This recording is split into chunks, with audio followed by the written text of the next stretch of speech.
I can literally put together what I was then calling and still do call a personal PhD program. Like, what are the areas that I want to study? What are we learning about how the mind works, how we think about things, the unconscious, the conscious mind? And it's important for anyone, yourself included, like, how best do you learn? Are you an audio learner, visual learner, kinesthetic? You know how you learn the best. Organize your educational program as best as you can based on the way you learn.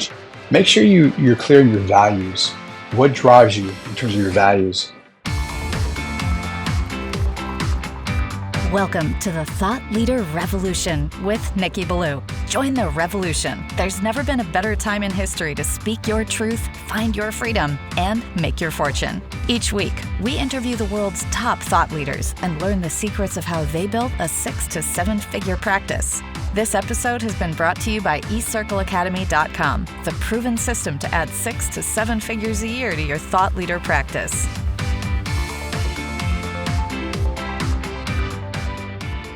Welcome to another exciting episode of the podcast, The Thought Leader Revolution. I'm your host, Nikki Ballou. And boy, do we have an amazing guest lined up for you today. He's a repeat guest.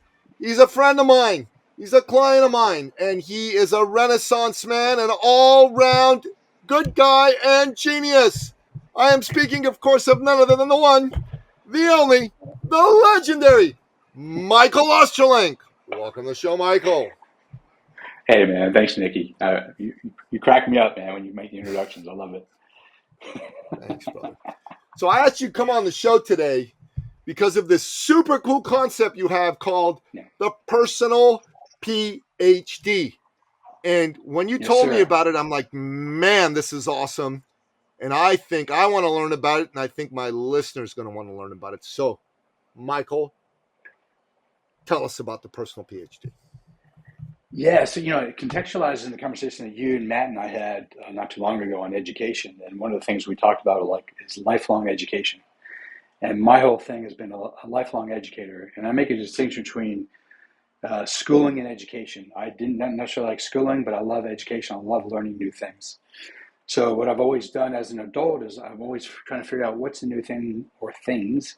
I'm very ADD-ish. We talked about that earlier. Like, what are the multiple different things that I want to study? Because I'm always interested in a million different things.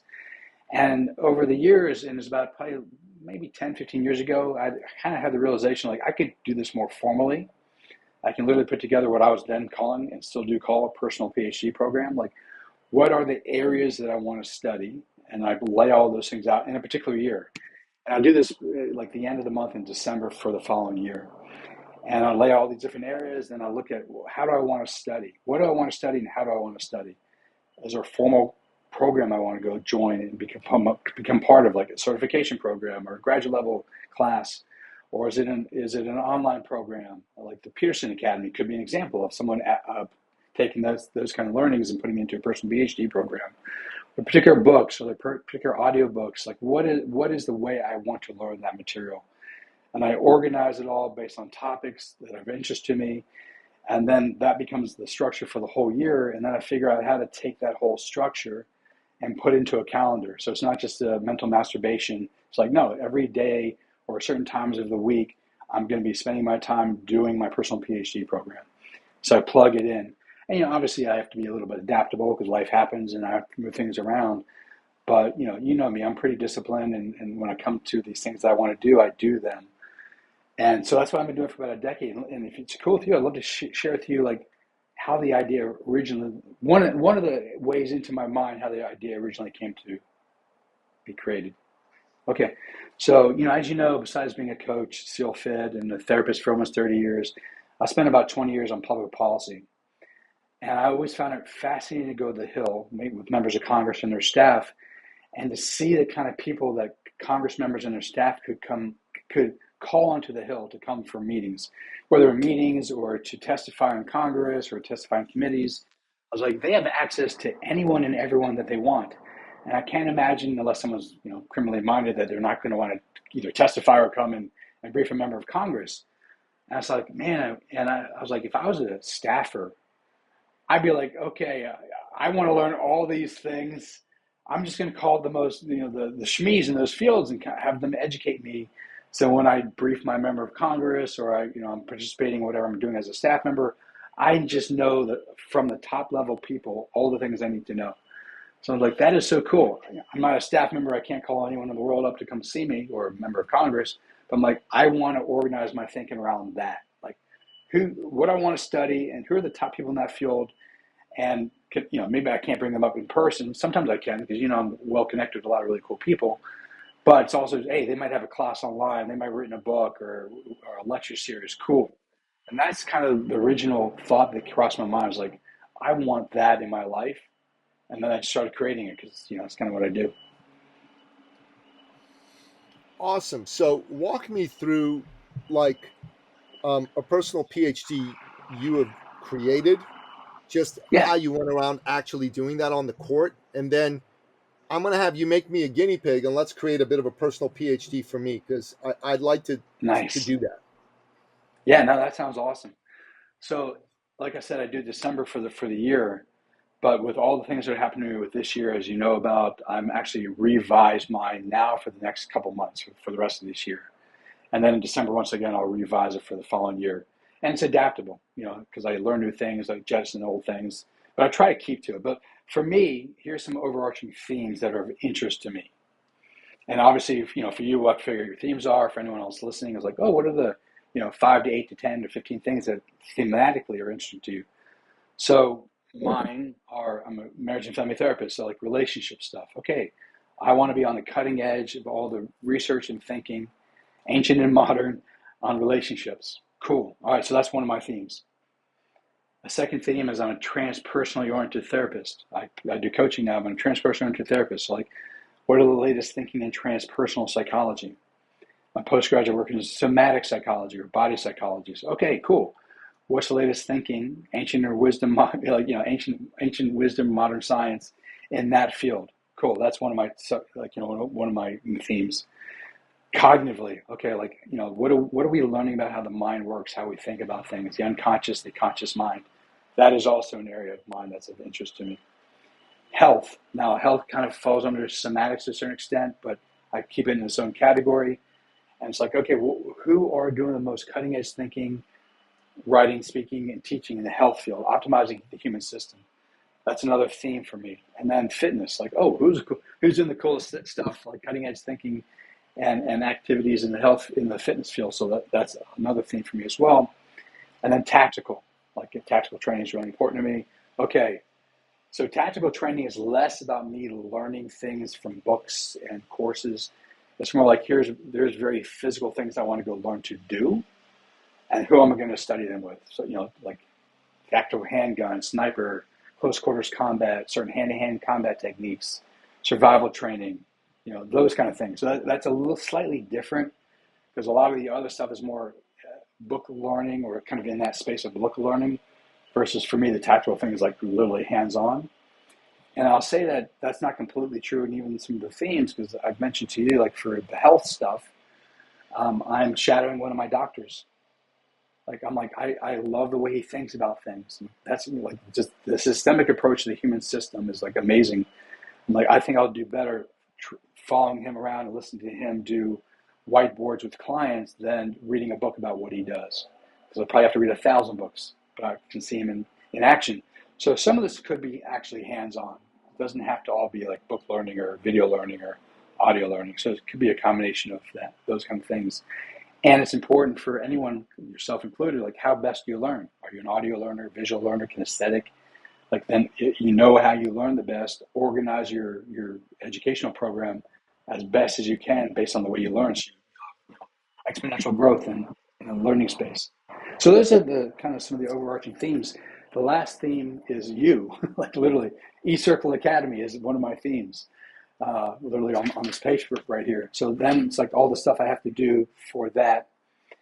And actually, there's another theme too. I'm a podcaster like you, so like, okay, I need to actually read or listen to or study my guests' work. So there's a section for me like, oh, here's who I'm interviewing, here's their book or audio or lecture. So that's also part of my personal PhD for the year. Super, super, super cool. Okay, so Thanks. let's put together one for me. So I'm Yeah, looking let's at do some it. themes. So areas I'm interested in right now. I mean, around health or nutrition, healing, sleep, exercise. All those are interesting to me, and in particular, longevity. What's going to have a fellow my age continue to be at the top peak condition into his like 60s, 70s, 80s, 90s, right? I'm interested on the business side in sales, branding, growth. Um, I'm also super interested right now in podcast growth and social media followership growth, because I think for me to get to the next level, that's what's got to happen. Is I've got to be known by a ton more people, and then I'm interested in writing. I'm interested in masculinity, men's space work. Yeah, and podcasting and podcast growth. So let's look at some of these. How would I put something together, Yeah, Michael Ostrolenk yeah. style? Let's break each of those down. So a key theme I think I heard you say that I think other things can fit underneath would be longevity medicine or longevity. Yeah, Medicine's too narrow of a focus because it's not just about drugs and peptides and stuff like that, but yeah. longevity. And then I think what you might want to consider doing, and we're integrated whole people and systems are systemic, but like it's useful for mental masturbation purposes, like to think through these things, like to break them into pieces. So like you might, under longevity, the fitness would be a subcategory. Yep. Sleep could be a subcategory. Yep. You didn't say this, but perhaps stress management could be a subcategory.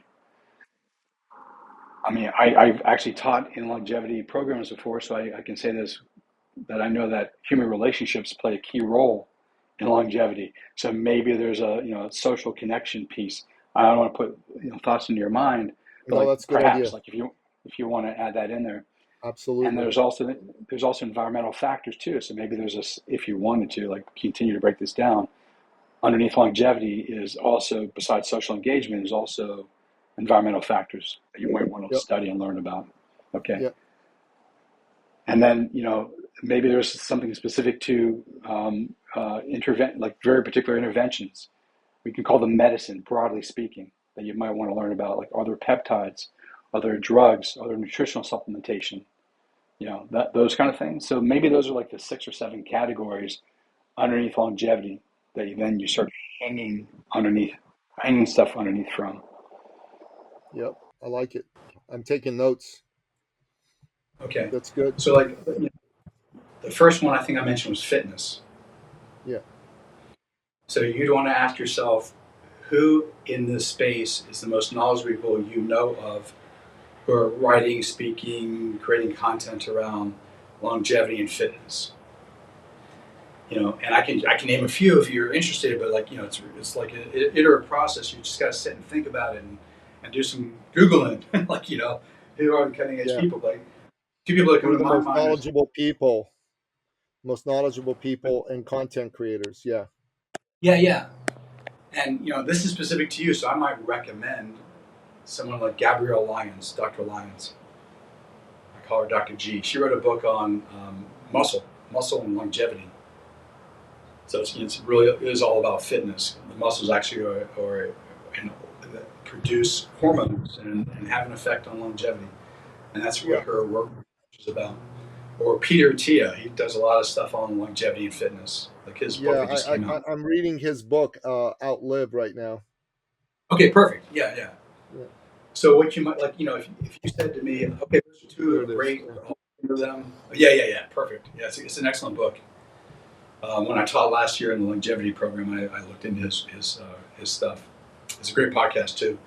So what you can do is like you have his book, and fitness is an important thing. Like as you're reading his book, and he might mention other researchers or thought leaders, or in the bibliography section, it might give you some insights into, oh, here's 2 or 3 other people in the fitness space of longevity that I should go look into, besides Dr.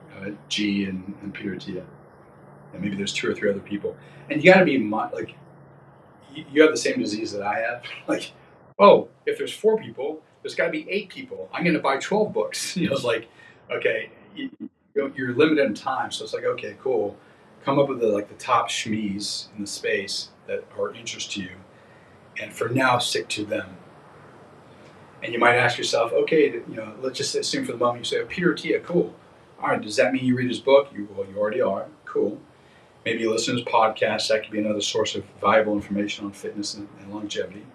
Has he done any classes, through a university or through a nonprofit or, things along those lines that you might want to sign up for and do a deep dive into his particular way of thinking. But you first have to ask the question, like, how best do I learn? Do I learn by listening, viewing, feeling? Ask that question. I know you're a prolific reader. You have how many? I love to read books? Yeah. So okay, so that's under fitness. We should have two people to look into under fitness, under longevity. Yep. Okay, so another one was sleep. So you go, okay, who are the schmees in sleep? And if I remember correctly, Matt Walker is one of the guys who's well known. Matt Walker, yeah. And my friend Kirk Parsley, he's a medical doctor, sleep expert, former SEAL. What's his name? Kirk Parsley, Parsley, Kirk Parsley. Okay, like the vegetable, Kirk Parsley. Yeah. Okay, yeah, okay. Never thought of it that way, but Kirk Parsley.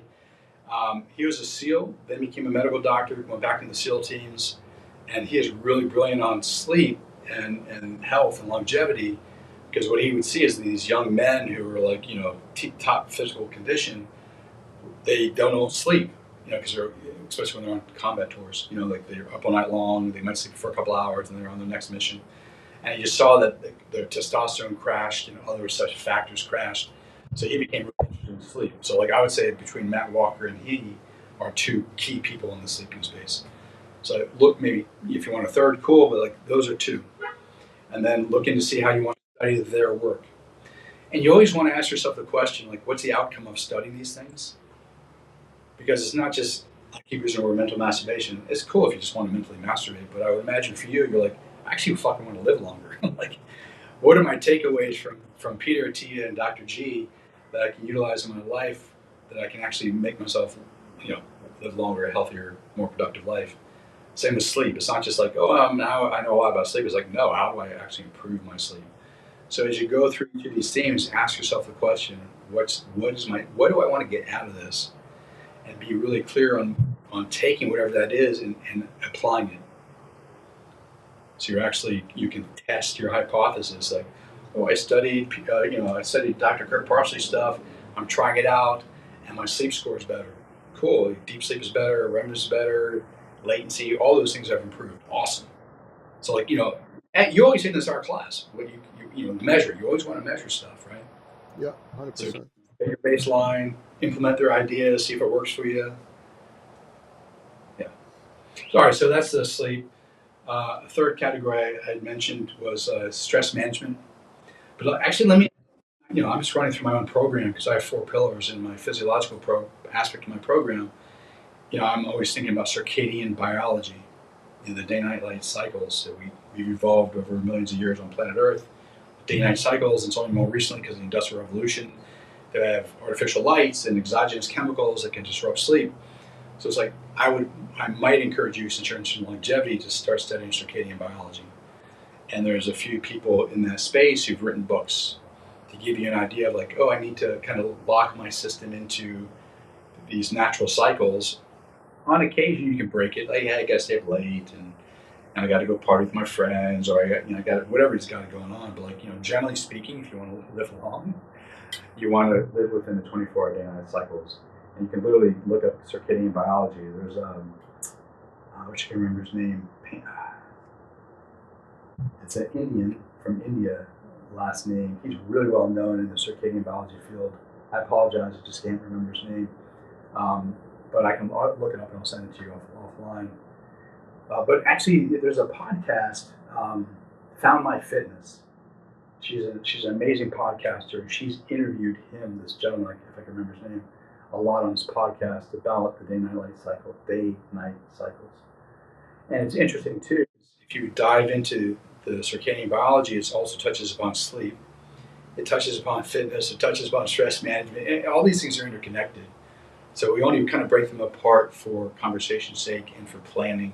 But a lot of the stuff that you're interested in are interconnected. So Let me just stop there on the circadian biology. We can do stress. We can do social engagement. We can do environmental factors if you want. Kind of break that down.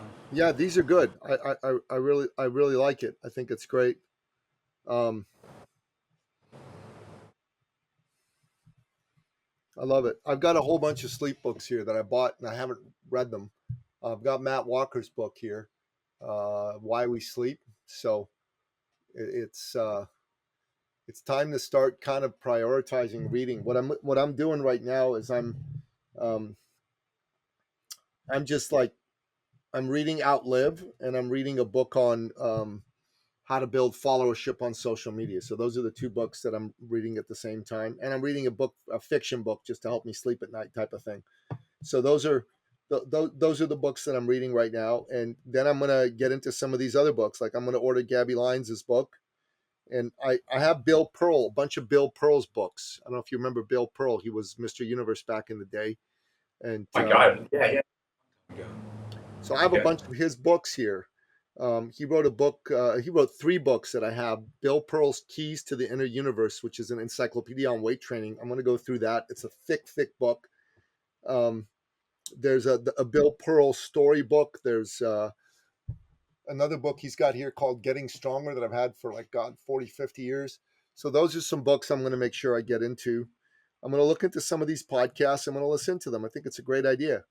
It's a great idea to break everything down. So what I'm going to do is I'm going to take this longevity area and break it down with like books, courses, podcasts. I'm going to start to really tackle this, and I'll do the same for the business stuff. The same for business being an area, business growth, like sales, scaling, personal branding, social media followership, all that jazz. That's the way to do this. This personal PhD, in my opinion, Michael, is very powerful. And honestly, if I were you, I would sit down and think this through and create some sort of a tool, some sort of a scorecard that you could put out there for people to help create their own. And it could be a great way for you to, capture someone's email address, get them to be in touch with you. But the personal PhD is a way to dramatically increase your knowledge about a subject in a year or less. I think that's spectacular. 100%. Yeah, thank you. No, I mean, I agree. I use it myself, obviously, and a couple of things to consider too. And I have some of my clients do book reports when they read books, and it's not just like, hey, I want to make sure you garner the knowledge. It's like, what are you learning and applying in your life? And I want to reiterate the importance of like, hey, it's great you're reading these things or watching these videos or listening to the podcast. But like for me, for you, and for anyone who's listening, is yeah, cool. If it's just intellectual stimulation, that's awesome. Okay, you can stop there. But like, if you actually want to grow as a human being in the totality of your life, then how can you make sure you take what you're learning, experiment with it? I mean, just because a peer to you recommends something you try doesn't mean it's going to work for you. Try it out, see if it works for you. Always under medical supervision. Don't do anything without medical supervision. I don't want to get sued. But like, cool. Try things out, experiment, see if it works for you. Get a baseline, see if it improves your whatever you're functioning over time. Like my sleep scores are better, my physical fitness is better, my stress is less, whatever it is, and then keep practicing. Keep experimenting. So like, if it's just mental masturbation and stimulation, cool. If you actually want to shift and change your life, grow and evolve and adapt, then make sure you're clear on what the outcomes you might want from studying these things.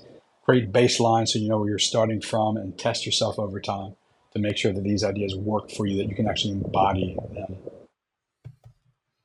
Yeah, man, I like this a lot. I think this is spectacular, brother. This is really, really spectacular. Like for me, longevity, health, fitness, nutrition, sleep, medicine, all of that, super, super important for me. Super important to learn this and get better at it. Yeah, and since and I'm very fortunate to know a lot of people in the space. So like offline, I can make introductions for you for some of these people, That'd be great. Dr. G and Kirk Parsley, and I know other people in the longevity space too. I'd love to meet Kirk. I think that'd be great. Dr. Okay. G, I'd love to meet her too. I think that'd be fantastic. And Okay. um, I think what I'm going to do is I'm going to give myself some homework to like develop this and really go deep into all the aspects of longevity, and I'll make that like one aspect of my personal PhD. for next year, and the other aspect's going to be business and business And growth. can I make recommendations on either side of this? So, like, once you come up with a clear plan, the other side of it is like, okay, how do you operationalize it? Like, if you look at it, you're like, holy shit, this is like 40 hours of study a week. Maybe I don't have 40 hours. Cool. Like, you got to be realistic with your time, your own time constraints, but then plug it into a calendar. Hey, every day from 12 to 2, whatever your thing is, I'm making it up, but like, this is my personal PhD time. Unless there's a family emergency or I have a paying client coming in, I'm sticking to this, like, cool. And then on the front side of it too, this is an important exercise that my friend Victor recommended to me as I was talking to him about the personal PhD stuff, is like, make sure you're clear on your values. What drives you in terms of your values? Because for some people, they might put together a personal PhD and they might not be so inclined to really operationalize it over time. Like, because it's not really their interest to study these things. It's other people's, other people's values that they've incorporated into their life. So it's important to kind of get a clear sense of like, this is an innate, intrinsic driven interest of mine, not because I have to, because so-and-so told me to. Now, hey, if you're working and your boss has you study stuff, you can definitely put this into this kind of program. Cool. But I'd also recommend this is more about like, what are your values? Does your personal PhD reflect what you actually want to do, your intrinsic interest and curiosity to study something? For me, all these topics are very interesting and beyond interesting. They speak to my soul, especially the longevity stuff really speaks to my soul. And so So does, that answers that question, man. Yeah, it's perfect. yeah. And the rest of it, the business stuff, does it speak to my soul? Not necessarily speak to my soul, but it's there to help me achieve an outcome. And that outcome really is to create a level of abundance that allows me to look after myself and all the people I love and I care about, and to teach it to other people. So that's important to me as well. That's So great. So one of your values is having FU money, right? Like FU we money, talked about. baby. We talked about this Exactly. before. FU money. Let's Yep. go. I Let's mean, so go. I would imagine one of your highest values is learning, because obviously you're a lifelong learner, because I look at all the books and we've talked about this. Another high value of yours would be, yeah, FU money, because I want to create a life that's conducive for me to be able to do all these other things with my friends and family and loved ones, et cetera, et Yeah. cetera. Yeah. Yeah. Amen, man. Amen. Michael, this has been a fascinating conversation. I really appreciate you taking the time to outline what a personal PhD is, how you've applied it. I double dog dare you to create a tool called the personal PhD and put it out there to help other people and also to help your business, because I think it'll do both. And thank you for teaching it to me. I'm really clear on how I'm going to create my personal PhD. I'm going to make it a fun process. And,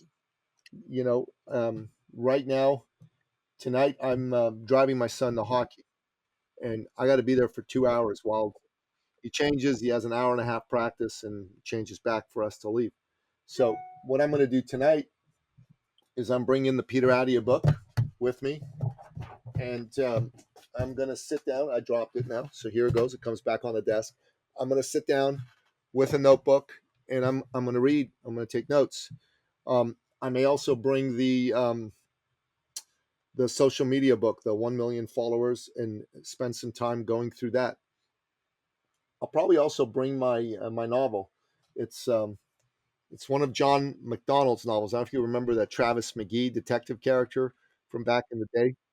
Yeah, so this guy, he's awesome. He has some amazing detective novels. He wrote them in the 50s and 60s, and this one was written in 1966. It came out in 66. He died in 86, so 20 years later.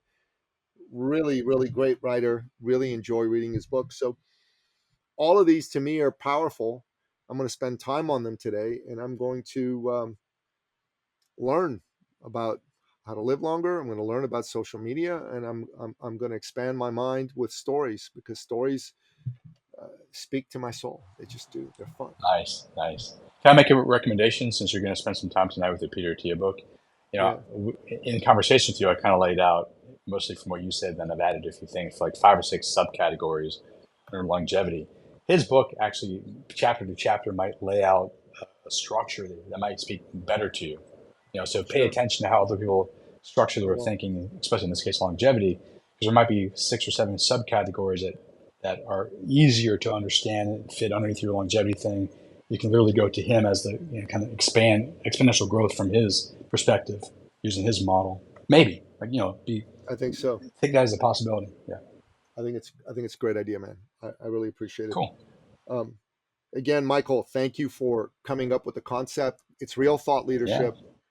Yeah. Please create the tool, share it with me, share it with others, and let's help more people who believe in growth and learning are high values for, learn how they can operationalize, as you say, and systematize how they go about growing and learning, so it becomes easier and more fun and it's better laid out, better planned. So we all need that. Right on. Don't you agree? On. Yeah, 100%. And if you ever want to talk through what you come up with as a draft, I'm always around for you. Yeah, absolutely, man. Hey, yeah. I'm going to see you in a couple of weeks, so I'll have something ready then. But over lunch, yo, Michael, here's what I come in. Exactly. Hopefully over Persian food. Yeah, dude, you got it. 1,000%.